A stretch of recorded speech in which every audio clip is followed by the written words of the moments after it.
उम्र के हर पड़ाव पर कुछ न कुछ छूटता ही जाता है।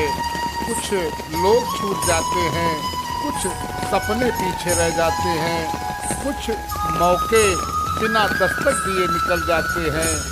कभी कभी तो हम खुद का भी कोई पुराना परिचित सा हिस्सा खो देते हैं। जीवन में जो दरारें पड़ती हैं वे खामोश होती हैं और उन्हीं दरारों में बहुत सी कीमती चीजें फिसल जाती हैं। हम चाहें भी तो उन्हें वैसा का वैसा वापस नहीं पा सकते, इसलिए खुश रहें।